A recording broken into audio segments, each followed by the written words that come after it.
latar belakang, itu pasti kita menggunakan kata-kata saya, saya gitu ya.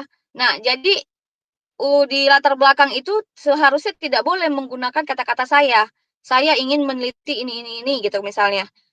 Kita harus mengganti dengan bahasa yang baku. Gunakanlah dia peneliti. Misalnya peneliti ingin menganalisis perancangan sistem pengaduan. Jadi hindari kata-kata saya karena itu tidak disarankan untuk menggunakan bahasa yang non baku pada kalimat di latar belakang masalah.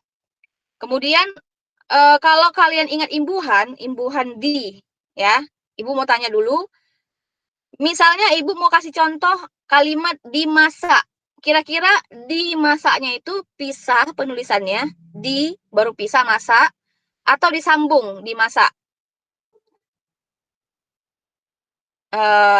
Raihan bisa jawab? Di masa artinya waktu kan berarti Bu ya? Di masa seperti di masa mendatang, di masa lalu seperti itu kan Bu ya? Bukan, dimasak, masak. Oh, Kita dimasak. Masak itu ya, berarti melakukan ya? Dimasak digabung. iya benar. Ya,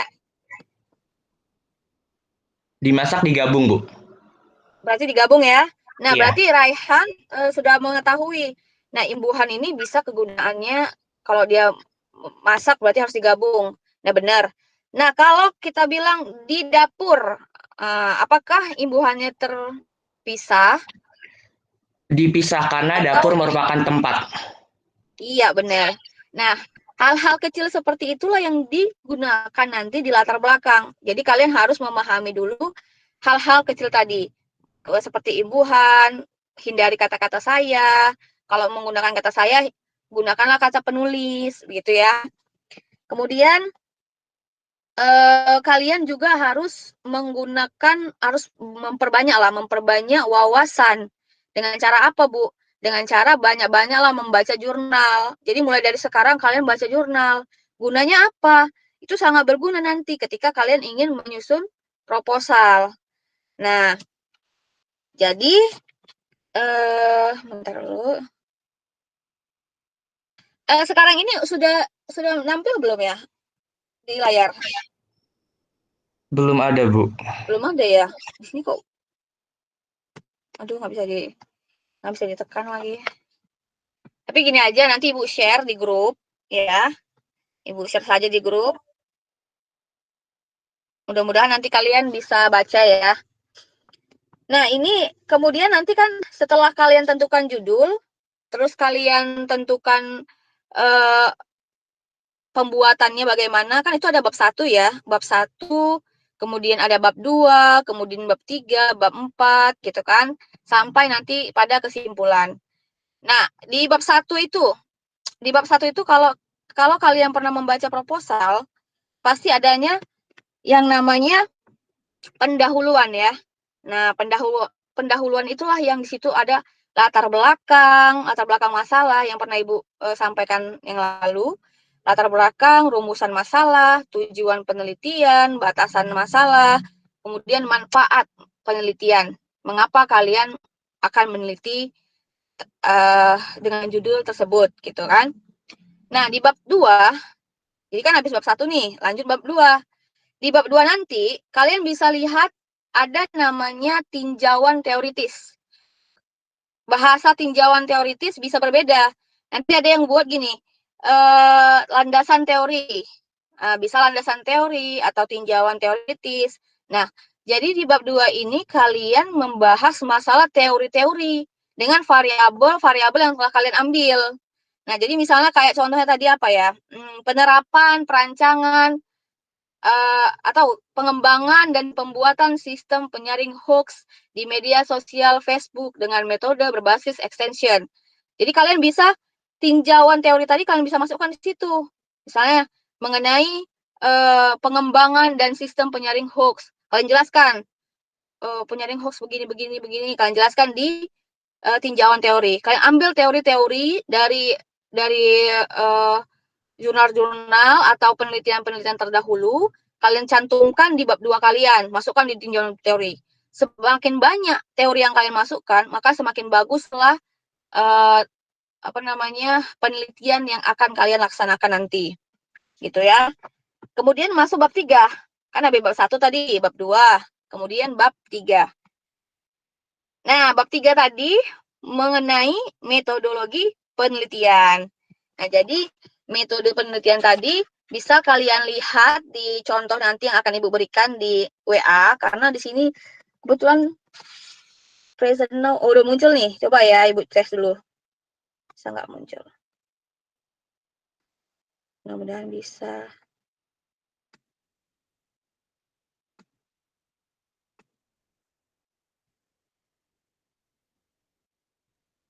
Nah.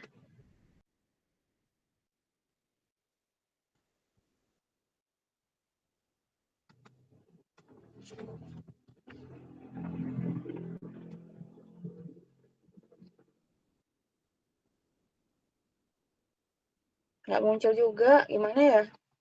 Jadi nanti aja ya. Lanjut aja dulu ya.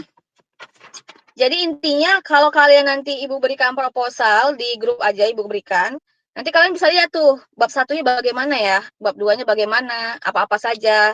Nah, tadi tidak jauh beda dengan yang sudah Ibu jelaskan. Jadi silakan dipahamin, nanti Ibu berikan contoh proposalnya.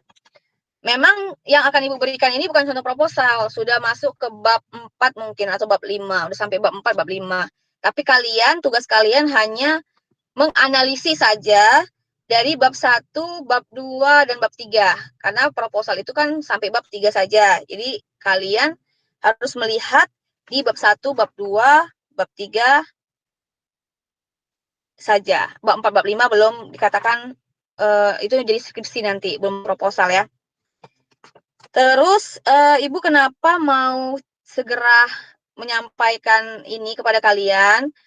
Ini ada yang mau Ibu sampaikan untuk tugas kalian di UAS nanti. Jadi ada nilai UAS, Ibu merencanakan begini. Kita tidak hanya Ibu tidak hanya memberikan soal, karena soal itu kan sebenarnya nggak begitu penting untuk kalian menyusun proposal. Yang sebenarnya menyusun proposal itu kan harus kalian lihat langsung proposal itu bagaimana sih gitu kan. Kalian lihat apa-apa saja isinya, kalian bahas di situ. Oh, ternyata begini, mengenal ya yang namanya proposal. Jadi sebenarnya Ibu akan memberikan satu tugas untuk kalian. Tugasnya ini untuk penilaian kalian di UAS. Ya, di UAS. Jadi nanti ketika kita UAS, Ibu cuma memberikan sedikit saja atau satu pertanyaan saja. 40% Ibu akan berikan hari ini dan silakan dicatat, kalian bisa mengumpulkannya di tanggal 13 Juni 2021. 13 Juni ya, semuanya.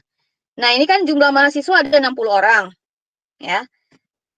Jadi Ibu bagi 60 orang ini menjadi 3 kelompok saja. Berarti satu kelompok berapa tuh? 20 ya? Ya kan? 20 kan? Jadi silakan dicatat. Untuk kelompok pertama, itu judulnya mengenai mengembangkan tujuan proyek. Silakan dicatat ya. Halo? Iya, Bu. Ya. Jadi kelompok 8 itu mengenai mengembangkan tujuan proyek.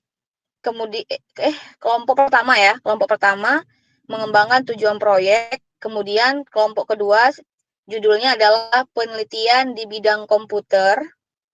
Sudah. Kelompok ketiga judulnya adalah analisis kuantitatif dalam penelitian. Nah ya, jadi ada 3 judul. Yang pertama mengembangkan tujuan proyek, kemudian penelitian di bidang komputer, dan yang ketiga adalah analisis kuantitatif dalam penelitian. Nah, tugasnya apa, Bu? Tugasnya adalah kalian bagi kelompok, bukan Ibu yang menentukan, kalian saja yang bagi kelompoknya menjadi 3 kelompok. Nah, satu kelompok berarti 20 orang. Kalian bagi itu, tugasnya adalah dengan membuat PPT mengenai judul dari masing-masing materi tadi. Jadi PPT-nya dibuat, kemudian Word-nya dibuat. Nah, setelah itu nanti setelah kita UTS ya, UTS kan nanti ya setelah Lebaran ya. Setelah kita UTS, kita langsung masuk pada kelompok ini, 3 ini. Jadi, kalian wajib mempresentasekan.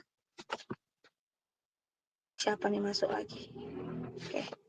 Kalian tugasnya mempresentasekan atau menyampaikan materi dari materi yang sudah kalian buat di PPT kalian, itu penilaian PPT-nya Ibu nilai. Bagaimana sekreatif mungkin kalian buat.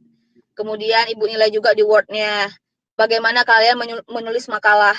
Karena kalau kalian bisa menulis makalah, berarti kalian bisa menulis juga yang namanya proposal. Ya. Bisa kalian tahu halamannya berapa, meletakkan halamannya di mana gitu kan. Tata caranya kan ada ya dalam pembuatan makalah. Kalau kalian bisa itu berarti 40% kalian sudah bisa membuat proposal. Maka kalian harus benar-benar membuat makalah tersebut dan PPT. Itu yang pertama. Yang kedua, nilai dari Ibu juga. Ibu menilai orang-orang yang nantinya menyampaikan materi itu bagaimana. Apakah dia menyampaikan materi itu kelihatan dia memang menguasai materi yang tersebut, atau hanya sekedar nyampaikan aja, membaca. Nah, itu kelihatan. Karena itu nilai UAS ya. Ibu mengambil nilai UAS dari sini. Jadi tolong benar-benar kalian buat tugas setelah UAS ini, setelah UTS ini, karena ini akan 40% masuk di nilai UAS kalian. Penilaian yang pertama dari penyampaian materi, kemudian yang kedua dari kalian menjawab pertanyaan dari teman-teman kalian. Jadi kalian buka sesi pertanyaan, jika teman-teman kalian bertanya, silakan kalian jawab. Kalau nanti kalian bisa menjawab dengan baik, ya, itu penilaiannya lebih tinggi lagi. Di situ dapat penilaian yang luar biasa ya. Kemudian bagi teman-temannya yang juga bertanya, itu mendapatkan nilai, walaupun tidak sebesar nilai yang dalam satu kelompok, ya. Terus yang paling penting lagi adalah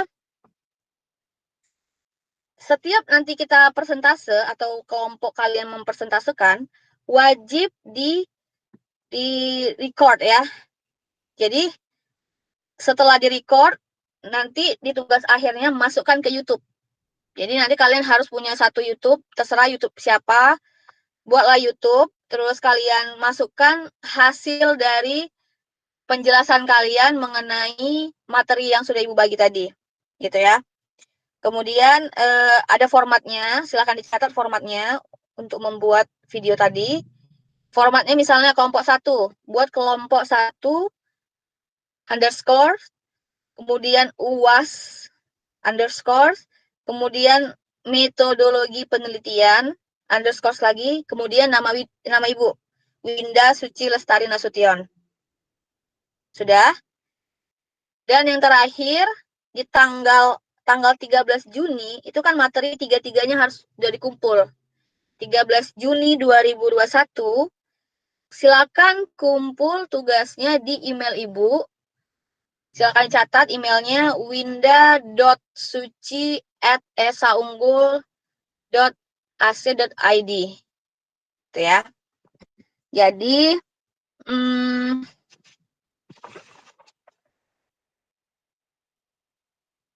ya mungkin itu saja yang bisa Ibu sampaikan. Jika ada yang mau ditanyakan, silahkan ditanyakan sebelum baterai Ibu lobet. Udah mau lobet soalnya berapa persen. Oke Bu, berarti saya konfirmasi aja biar sekalian dirangkum aja Bu ya. Untuk pengumpulannya di tanggal 13 Juni, lalu untuk tema kelompok 1 tentang pengembangan tujuan proyek, kelompok 2 penelitian di bidang komputer, kelompok ketiga analisis kuantitatif dalam penelitian. Dibagi menjadi 3 kelompok dengan asumsi 20 orang dalam setiap kelompok.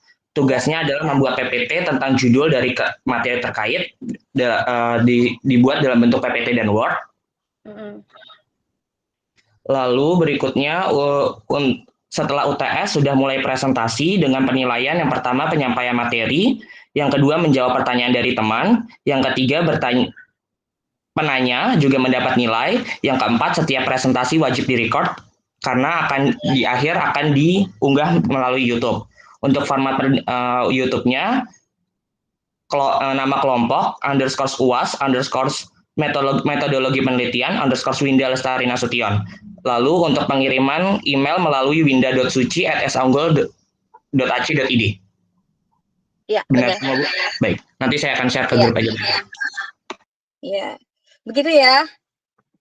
Bagus sekali Rehan, berarti Rehan mencatat dan menyampaikannya sangat bagus. Dan jangan keluar, misalnya gini ya, jadi kalau untuk setiap materi tadi, kalian bisa lihat batasannya itu sesuaikan saja dengan modul yang ada di modul yang ada di setelah UTS. Nanti ada modul di situ tentang judul mengembangkan tujuan proyek. Jadi ambil judul itu di modul itu, jangan keluar juga dari jalur. Misalnya mengembangkan tujuan proyek, lihat modulnya. Sub-sub materinya apa-apa saja. Nah, itu boleh kalian kembangkan sub-sub materinya. Tapi jangan keluar dari sub-sub materi yang sudah ditetapkan di modul di learning ya. Jadi sesuaikan aja dia, dibatasin dia, jangan melebar kemana-mana. Gitu ya. Izin tanya lagi, Bu. Ya. Itu kan berarti tadi 20 orang per kelompok, itu artinya dalam satu materi seperti contohnya kayak analisis kuantitatif dalam penelitian, itu berarti kita membuat satu PowerPoint itu untuk 20 orang kan, Bu? Dan kita bagi-bagi pembahasannya di dalam situ. Ya, benar. Oh ya, baik. Jadi kan ada 20 orang dalam kelompok, berarti harus kreatif ya buatnya ya. Yang cakep ya, karena ini kita mau share nanti di ujungnya. Gitu.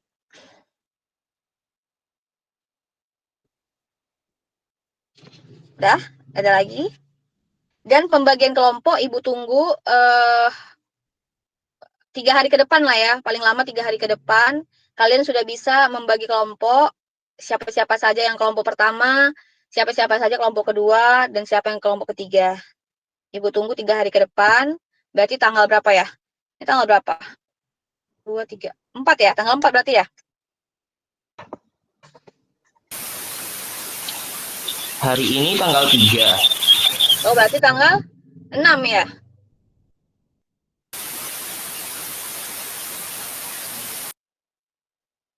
Biar Ibu catat dulu. Tanggal 6 berarti ya. 3, 4, 5, 6. Di tanggal 6 Ibu tunggu paling lama nama-nama kelompoknya.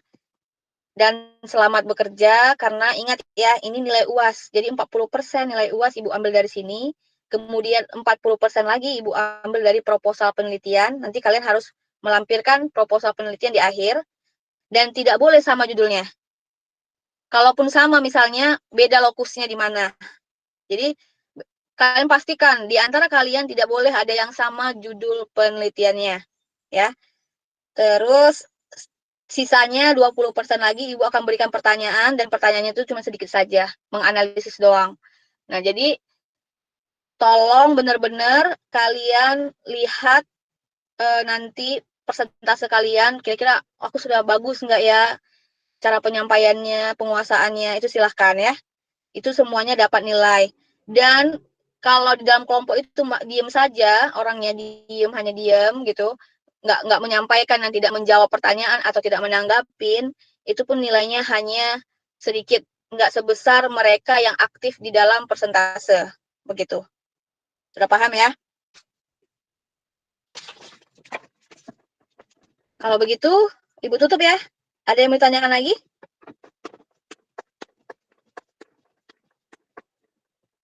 Sudah? Sebelum Ibu tutup, mari kita dulu tolong di foto, dan tolong dulu dibuka masing-masing kameranya agar Ibu bisa input ke learning kita. Ya, silakan. Tolong dibantu ya yang mau screenshot.